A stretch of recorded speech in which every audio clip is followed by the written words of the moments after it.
Good morning. Good morning. Saturday morning, sun just popped out there. It's 10 o'clock on February 6th. And yes, I've had a busy morning already and just feeling grateful. So we'll join the meditation in about 10:02. It started about 2 minutes. Okay? All right. Thanks a lot.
Okay, good morning, everyone. Good morning. Good morning.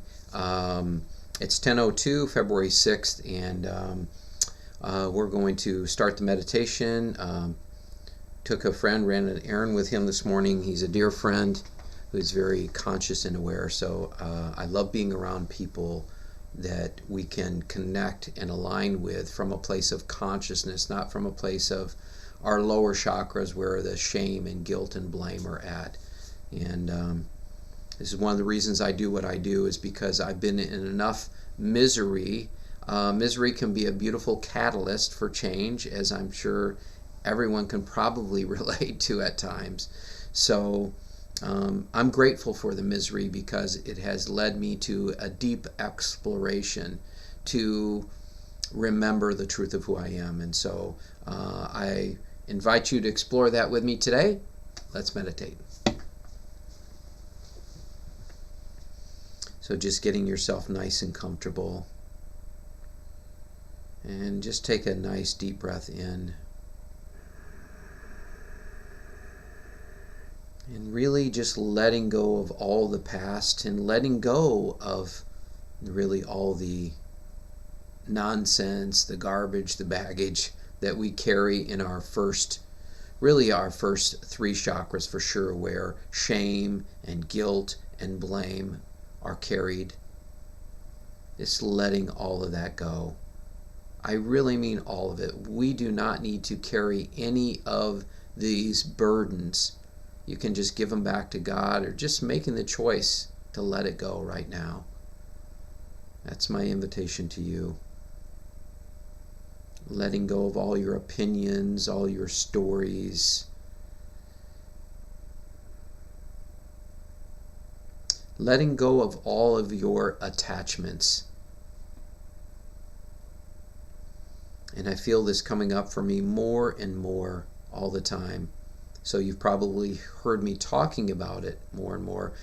And I've said this before, and I want to say this again. If I'm being honest with you, I do these meditations as much for me as for anyone. Because every morning when I do these, every day when I do these, it brings me back home to who I am. It's this beautiful reminder that not only is peace available, we are peace. We are literally peace, joy, love. But we equate these things to something physical in our lives. Our physical body, our physical minds, everything around us, the house we own, the money, the people in our lives. We get trapped in our person. We get trapped in the person and what we think and who we think we are. And so I'm inviting you to empty out so completely that there is no person, there's no ego, there's no stories, there's no self-images that are left. But what's also true is when we do this deep letting go, this complete emptying out, the only thing that can remain is you. That which is beyond anything physical, beyond anything mental, beyond anything emotional. So when you do a complete emptying out, you are essentially emptying out everything that you're able to empty out, because guess what? You can never empty out. You can never get rid of you. You can try. You can try to get rid of you, which, of course, why would you want to do that? Because the true you is peace, is joy, is love, is truth itself, and is perfectly aligned and not only aligned with God, but is part of the isness of God.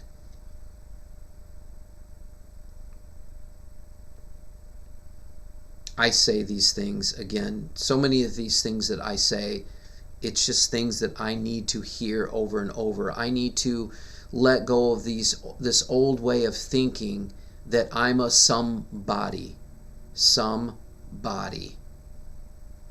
But truthfully, I'm a no thing. I'm nothing. And most people would probably feel insulted about that if you said you are nothing. Of course, usually it's used in a way that I think it is meant for an insult, as well as many other phrases like use your head, for God's sakes, which traps us into using our heads, and that's how we're taught by our parents, our teachers. Most of the whole world is saying use your head, you're a good thinker, you're a bad thinker. But the truth is, you're not even the thinker. You are not the thinker. You are not the one giving the thoughts. Honestly, I don't know how the whole thing works. I don't know why the mind's busy. Is it darker forces and entities? Some people would call it darkness or the devil, the voice of the devil. It doesn't really matter. I find using mind actually works so much better, because a lot of people can be caught up in fear, which is another illusion about the darkness. And the quote I was looking for the other day strikes me again this morning. Nothing, let's see, I'm going to, A Course in Miracles quote. Nothing real can be threatened. Nothing unreal exists. Therein lies the peace of God. I love that verse so much. Nothing real can be threatened. Let's just take that for a moment. Nothing real can be threatened. In other words, that the true you, who you truly are, your core essence, your God essence, whatever you want to call it, the isness, the I amness, can never ever be threatened. There's nothing physical to threaten. And there's no emotional or physical or spiritual attachments to that part, because it has everything it needs. It is everything you need. So the true self can never ever be diminished or threatened in any way. Only the idea and story of who you think you are can be threatened or intimidated or diminished in some way. So nothing real can be threatened. Nothing unreal exists. Part of the conscious conversation I was just having with my dear friend Brian Black is that we are 99.999, do however nines you want to do after that, percent space. Even those things that look solid to us are all space. But the molecules are moving at such a fast pace that it looks real, it looks solid. It's like, you remember when they used to do the old movies, and you might have even did one of these things before, where you have this crank and you're winding this crank, which is just a series of pictures. But when you spin it really fast, those pictures turn into a movie picture, into a movie. It's not solid, it's not real. It just looks real because it's moving so fast that the mind cannot perceive any different. And how many millions and billions of galaxies and universes there are, we're just a speck. We're just a tiny speck in the scheme of things. And in many ways, we're so insignificant. And in other ways, we're all a part of the complete existence of God itself.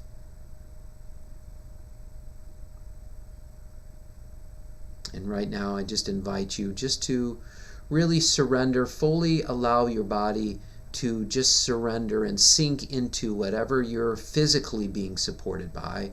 Chair, couch, floor, bed.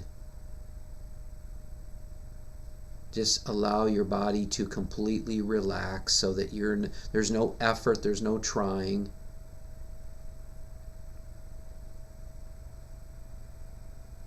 And I also invite you just to surrender into peace right now. Just surrender into peace. What does that mean?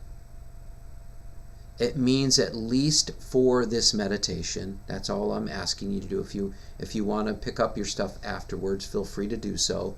But at least for this meditation, can you just surrender into peace, meaning that you are not asking or requiring anything about yourself or others or life to be any different than it is. That means, at least for this moment, letting go of all of your attachments, that it needs to be any different than it is, or that you need to be any different than you are.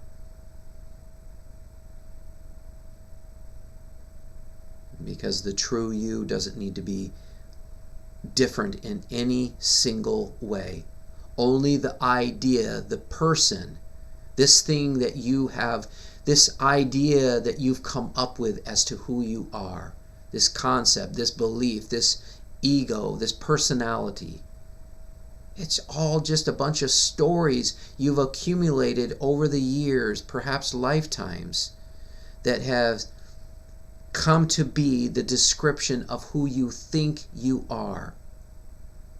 It is this very thing, all those beliefs about who you think you are, that are the very things that keep you from recognizing the truth of who you are, which is beyond any stories or beliefs or ideas or concepts.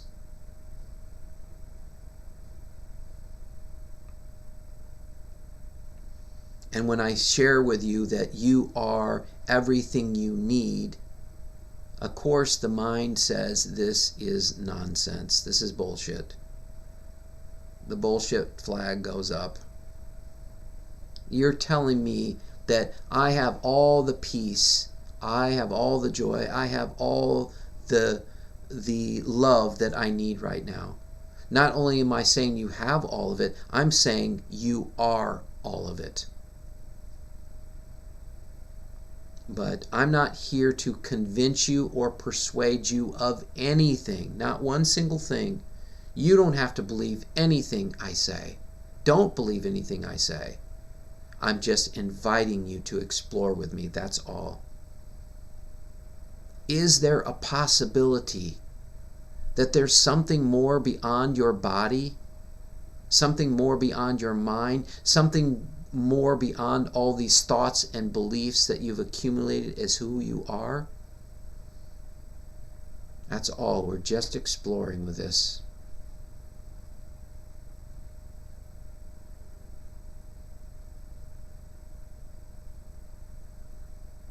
So I also invite you just to surrender into joy right now, to surrender into the bliss of God itself.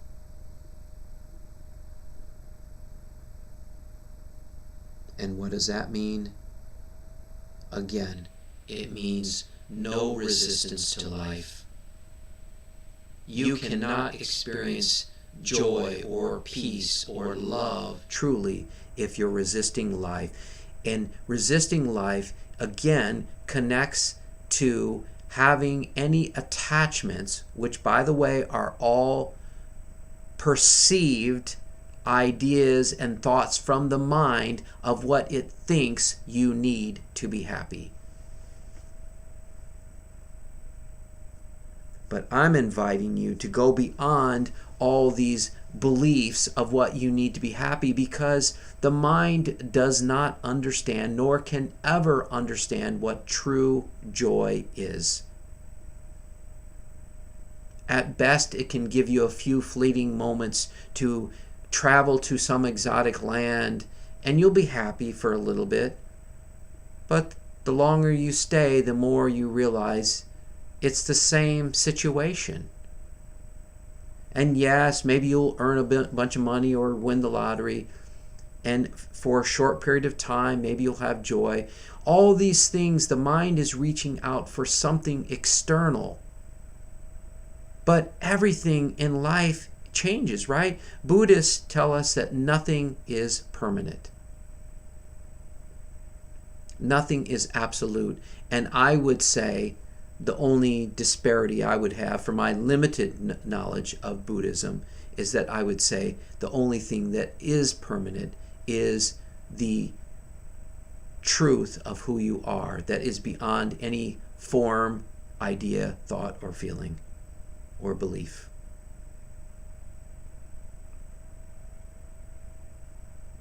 So all these things that we have been striving for so long has been because the mind has convinced us this is what we need to be happy. And by the way, there's nothing wrong with that. That's just the human experience. I don't know why we have all these experiences that we have. I just know that life and God are always bringing exactly what we need so that we can let go of those old stories that are blocking us from recognizing this truth right now in this present moment and in every present moment.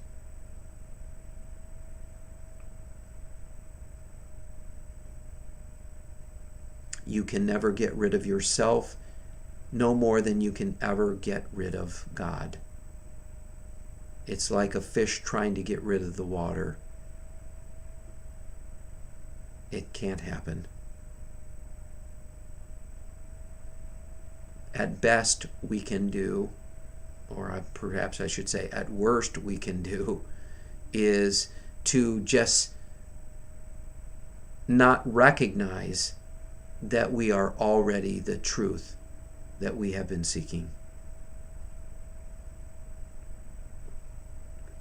And of course, the mind and the ego are very cunning, very tricky. But that doesn't matter.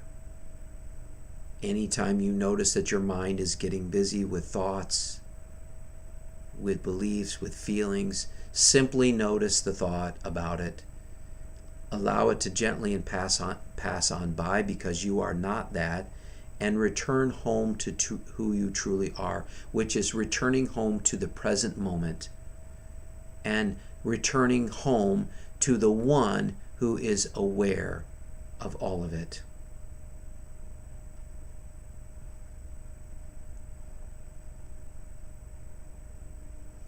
You know,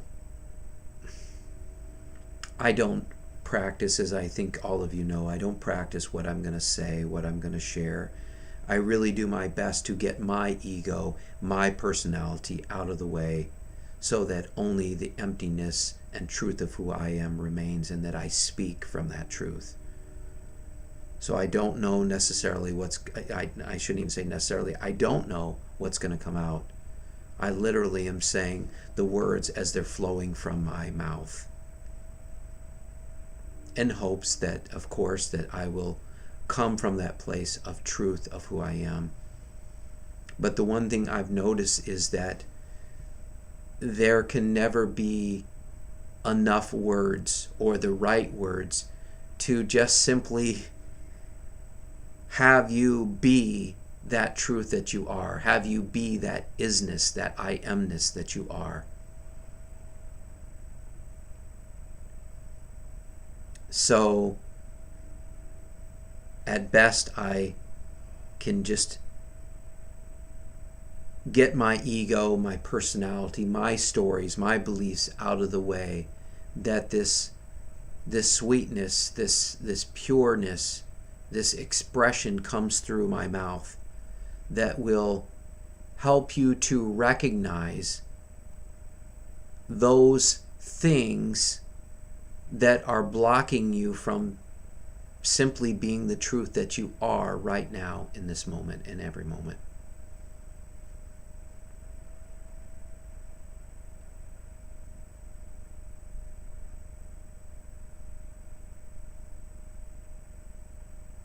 And so I say to you that you are not only loved, you are love, which is the more important thing. Because the only one that needs to hear that you are loved is the idea of who you think you are. Because the idea of who you think you are, your ego, believes you're broken, that you need fixing, that there's all these things that you need to heal and you need to grow and fix and change. And then when I do this, then I'll be happy. And you heal that and you grow, and then all of a sudden you recognize, well, wait a minute, there's something else. And then there's something else, and there's something else.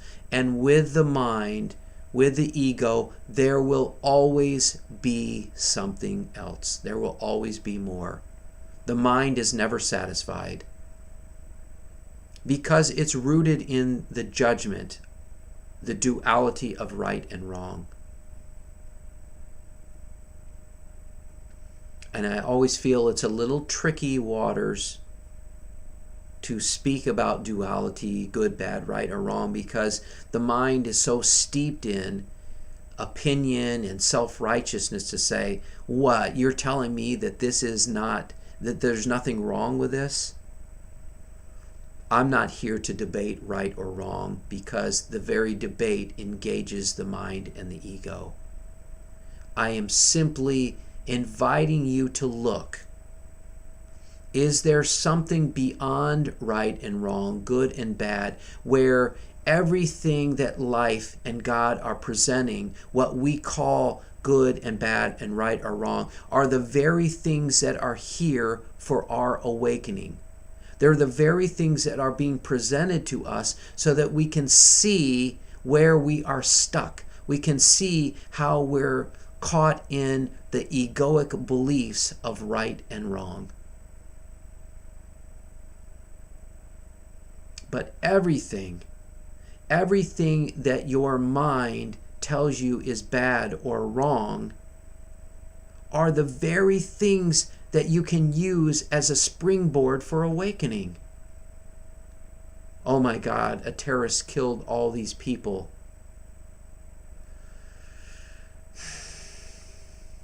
I may have bitten off more than I can chew here. In the aspect that by even bringing this up, I feel it stirs so much stuff up in people's minds. But what is true about that? Watch the mind. Watch the mind. The mind says, of course this is bad. Of course this is wrong. Can you simply notice that thought, notice that belief, and come back to the present moment? Because what I know that's true is my true self right now does not need one single thing about life to be any different than what it is. And my mind needs a multitude of things to be different than what it is.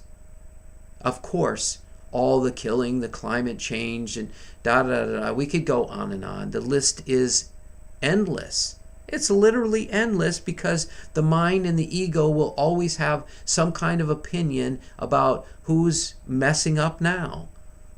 And it might be us, and quite oftentimes is us. Why do we go into this so deeply? We go into it so deeply so that you can begin to at least have glimpses of how you're being pulled into the quagmire of life. You're being dragged through the mud of life where all your troubles lie, which is of the mind. And the thoughts and the beliefs and the feelings that all come along with that. Again, I'm not asking you to believe one single thing that I say. I'm not trying to convince you or persuade you. I am simply inviting you to look deeper. Who are you? Really, who are you? I once had a teacher that I loved and adored, very, very good, highly, highly intuitive. And she had worked on me a lot, and I had done a lot of workshops, and I read so many books, and doggone it, I'm going to find out and discover who I am. And so when I sat on her table after years of work on myself, and she began to say, you have very little idea of who you think you are. Spirit is telling me that you only know 2% of who you are. Oh God, did that bruise my ego. So bruised. That hurt. What? All this work that I've done, and you're telling me I'm only at 2%? I was frustrated. I was disappointed. I was angered. But I needed to hear that. I needed to recognize that there's something I'm missing.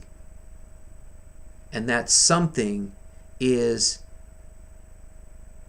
recognizing that it's the stories and beliefs about who I thought I was, all these ideas that kept me from recognizing the truth. So right now, I'm inviting you. I'm inviting you to just let all of it go. All of it. Anything physical, let it go. Anything mental, let it go. Anything emotional, let it go. All your past memories, let it go. Everything that you've learned, let it go. And I know the mind and the ego will say, well, whoa. If I let all that go, if I let my memories go, if I let my knowledge go, then what is left? I won't exist. And so the ego will fight for its existence.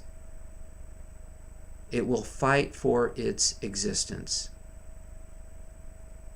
But let me go back to A Course in Miracles. Nothing real can be threatened. Nothing unreal exists. So this whole personality, this person thing, it's not even real. It's just a series of thoughts and ideas that you've come up with to say this is who you are. And it's that very thing that's blocking you from being the truth of who you are. That can never be threatened. Never. So you can empty out, and empty out, but you can never threaten or empty out that which is you.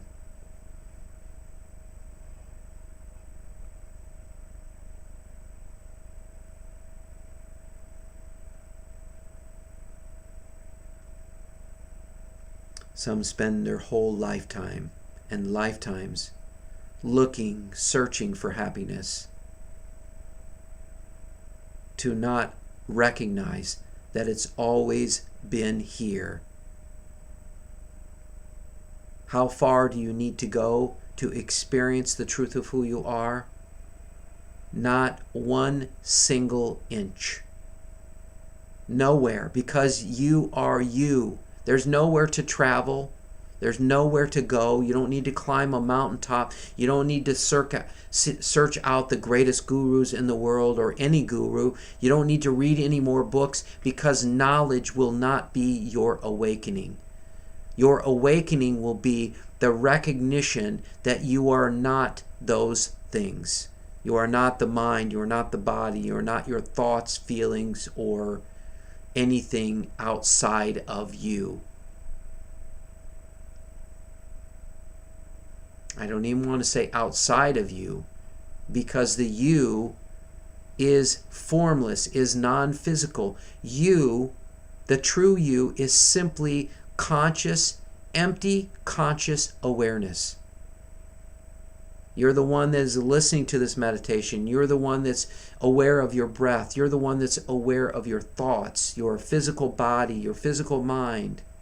And when you transcend these things, when you really empty out, then from conscious awareness, non-physical, formless conscious awareness, you access memory in a whole different way. You access intelligence in a whole different way. You access wisdom in a whole different way, a way that is beyond anything physical.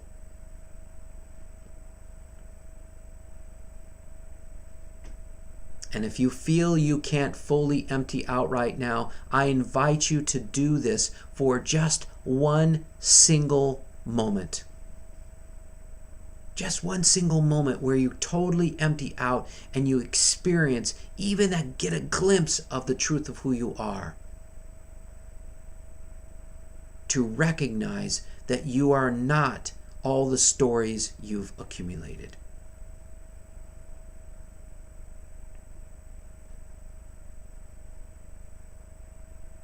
And I'm hearing in my head, love, love, love, love, love. When you empty out all that which you are not, the only thing that can remain is love, is peace, is joy. They are all intricately and beautifully aligned. It's when we give up all of our attachments to life and what life is supposed to look like, then the only thing that can possibly remain is peace. And in that peace, in our not needing one single thing to change, there is gratitude. And in that gratitude for the perfection of life, that not one single thing needs to change, there is only love that remains. And in the Ashaya Ascension that I studied with for many years, we always focused on praise, because when you praise something, it leads to gratitude, and when you are grateful, it leads to love. And when you stop resisting life and you don't ask life or God to bring anything different than what they're bringing, that's where you experience only peace, only joy, only love, only truth.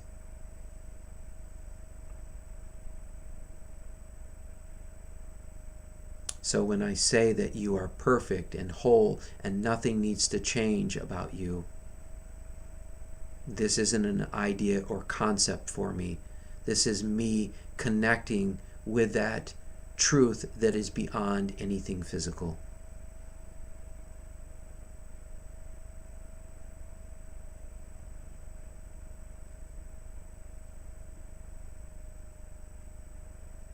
And so right now, just noticing, just being aware of this beautiful stillness, of the silence, or maybe your mind is busy. Great.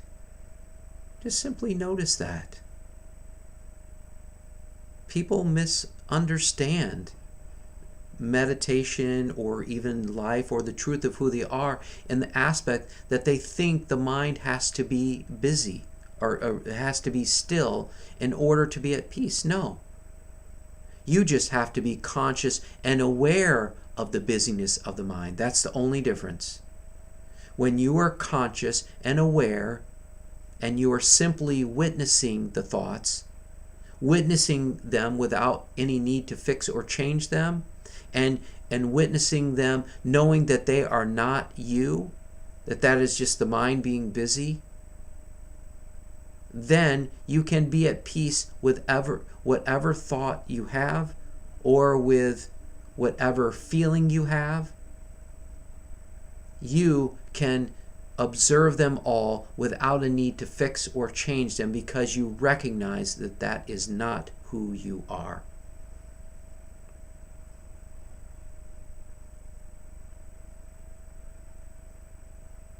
And again, I hear love, love, love, love.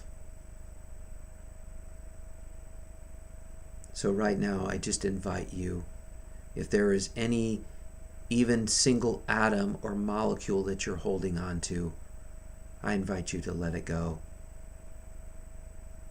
so that only the emptiness remains.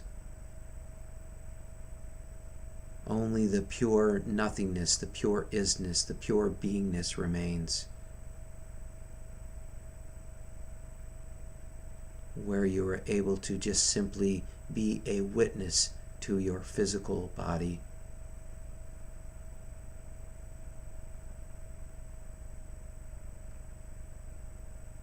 As conscious awareness, as the witness, this is the place where you can simply observe it all without needing anything to change.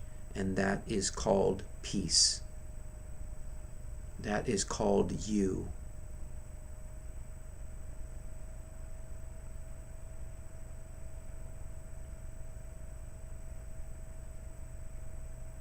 So right now, I just invite you to come back to being aware of your breath, or if you want to just come back to being aware of the silence or the stillness. It's really about just being aware. And in this space, there's no trying, there's no effort that's required. There's nothing to do other than simply being a witness to it all.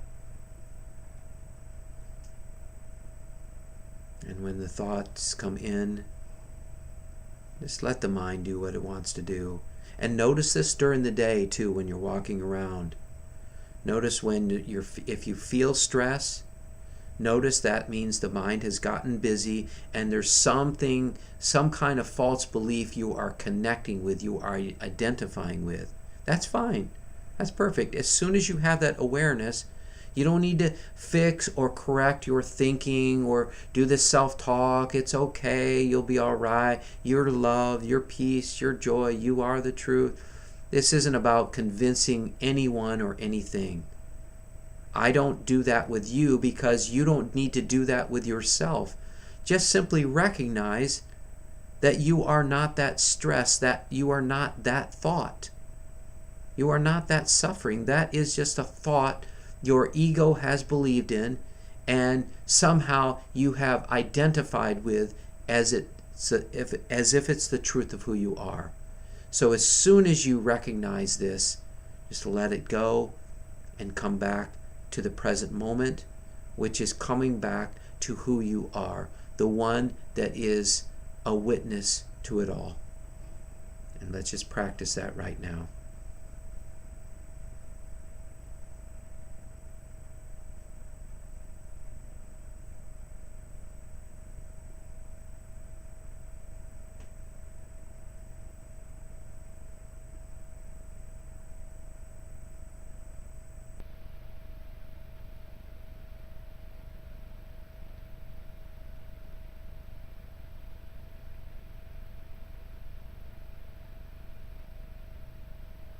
And if your mind has drifted and you've been pulled into the thought stream of the mind, perfect. Just simply notice it. It doesn't need to be any different. You don't need to correct it or fix it or fight against it or struggle with it. No, no, no, no. None of that is necessary. Not only is it not necessary, if you do engage these thoughts, this mind in any way, you are only empowering it as if it's real in the first place. You don't need to engage it one single bit. Simply notice, be a witness to it, and return to the breath or your focal point of awareness.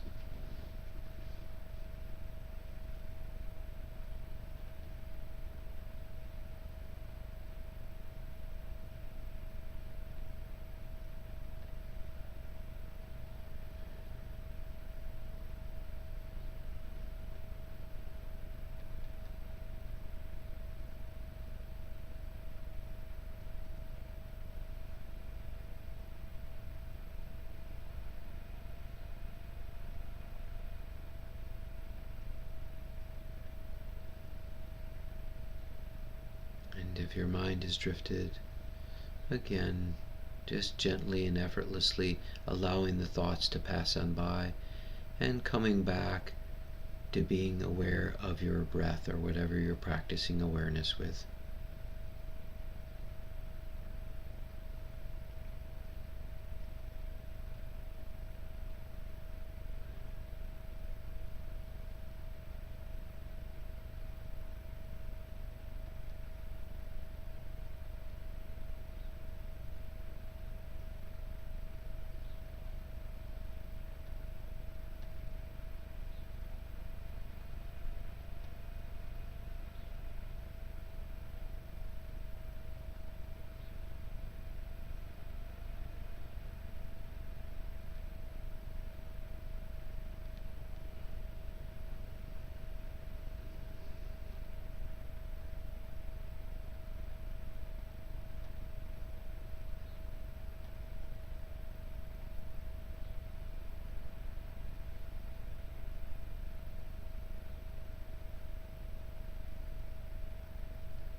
And again, if your mind has gotten busy with thoughts, just simply notice them, allow them to gently pass on by, and come back to the present moment, come back to awareness, conscious, loving, conscious awareness, that non-physical awareness.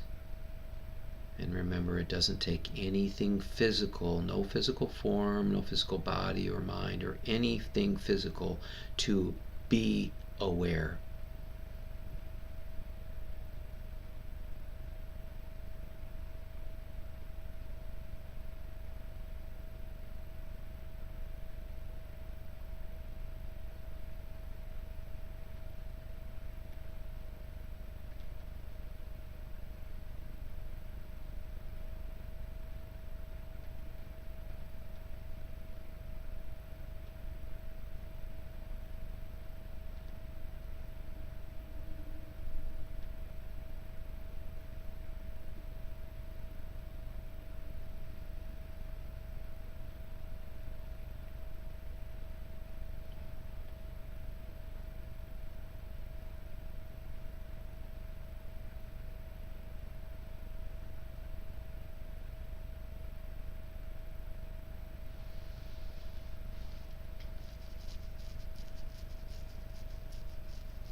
we're going to begin to bring this meditation to a completion. So if you'd like to continue meditating, please either mute or turn the device off. And thank you so much for joining. I really appreciate that. And for those of you who want to finish up, just taking in a nice deep breath. And just re-energizing this body, this wonderful body that gets us around.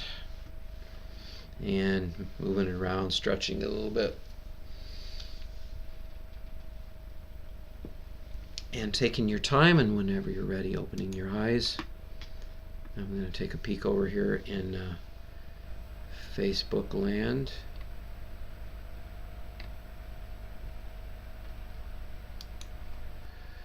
And let's see. Your time, and whenever you're ready, opening your eyes. Laura Westerland. Hey, Laura. I don't know if you're still on there, but thanks for joining. Nice to have you be a part of it. And Sharon. Good morning, Sharon. Good morning. Good morning. Good morning. Thank you so much for joining. And Michelle. Morning, Michelle. Enjoy your weekend. Yes, you enjoy your weekend too. Got the Super Bowl going on for those of you who are entertained by that. I used to like Super Bowl parties, but I don't think we're going to have any of that this weekend. Well, there probably will be some people, unfortunately. But let me take a peek over here in YouTube. Also, I know somebody's over there right now. So if anybody wants to say anything, you can. And yay, sunshine. Yeah, I agree with you, Sandy. We haven't had enough, have we? But I don't see, it looks a little overcast right now. I look forward to gathering with like-minded people such as the time you spent with your friend this morning. Enjoy your day. Yes, it was really nice. He was tested for COVID yesterday. He lives at a senior center, and so they tested everybody. He was good. They've done a good job there, and he also has been vaccinated. So but to be honest with you, I've kind of give the whole thing over to God. That's my approach. It doesn't work for everybody, but I feel well taken care of by God, and so that is what works for me. So, all right, you guys have a beautiful weekend, and I will no meditation tomorrow, but I'll be back on Monday, and maybe I'll see you then. Okay, all right, namaste, my friends.